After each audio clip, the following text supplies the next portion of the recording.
Meet Uncle Sam. He has a lot of bills to pay.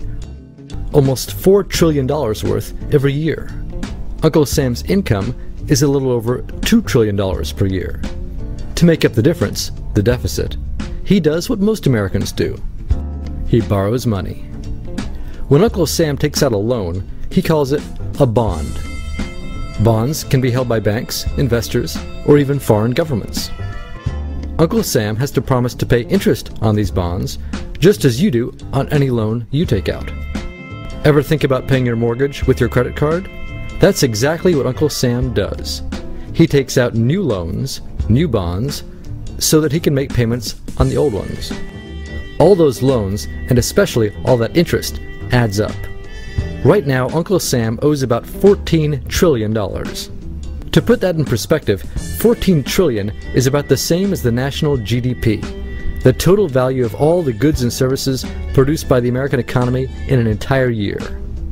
It's such a huge amount of money that Uncle Sam is starting to run out of people to borrow from, and he's having trouble just paying the interest on his loans. The obvious solution would be to either cut spending or increase taxes. But if he cuts spending, the people that he's spending money on would complain that they don't have money to spend, and that he was hurting the economy. If he tried to raise taxes enough to close this gap, not only would people definitely have less money to spend, he'd probably have riots on his hands. So Uncle Sam chooses the easy way to make money. Just make it. He calls up the Federal Reserve, which is our central bank, and, like magic, dollars are created and deposited in banks all around America. The problem is that the more of something there is, the less it's worth.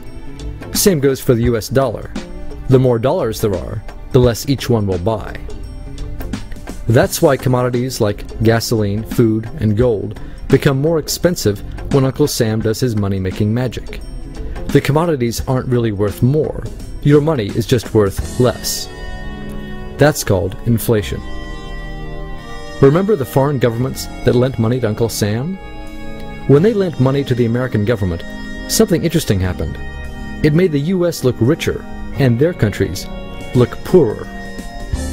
When a country looks poor compared to America, $1 of our money buys a lot of their money, so they can pay their workers only a few pennies a day. With such low labor costs, they can sell their products in America for lower prices than any American manufacturer can. The easiest way for American companies to compete is to move their factories overseas and pay their workers a few pennies a day too. This contributes to a recession. Americans lose their jobs, stop paying taxes, and start collecting government benefits like Medicaid and unemployment. This means that Uncle Sam has even less income and even more expenses. At the same time, the people who still have jobs are desperate to keep them, so they tend to do more work, but not to get paid anymore. When your dollars are worth less, and you're not earning more of them, that's called stagflation. And this is why Uncle Sam is in a catch-22. He can't raise taxes or cut spending without making the recession worse. And he can't have the Federal Reserve create more money without making inflation worse.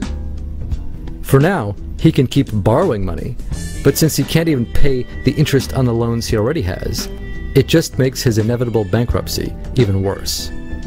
Whether it's in 2 months or 2 years, the day will come when Uncle Sam can no longer pay his bills. When that happens, the banks, investors, and foreign governments who are counting on that money won't be able to pay their bills. You see, just like Uncle Sam, governments, banks, and corporations don't actually have much money. Mostly, all they have is debt to each other. If one link in the debt chain stops paying, defaults, the whole thing falls apart. If investors can't pay their bills, corporations won't be able to pay their employees. If banks can't pay their bills, you won't be able to take out a loan, use a credit card, or even withdraw your savings. If foreign governments can't pay their bills, their own banks and corporations will have the same problems. That's called a global economic collapse. It's never happened before, so nobody really knows how bad it will be, how long it will last, or even how we'll eventually get out of it. The house of cards has already been built. There's no painless way to dismantle it now. All we can do is to educate each other about what's actually going on, and to prepare for what may be very extraordinary circumstances.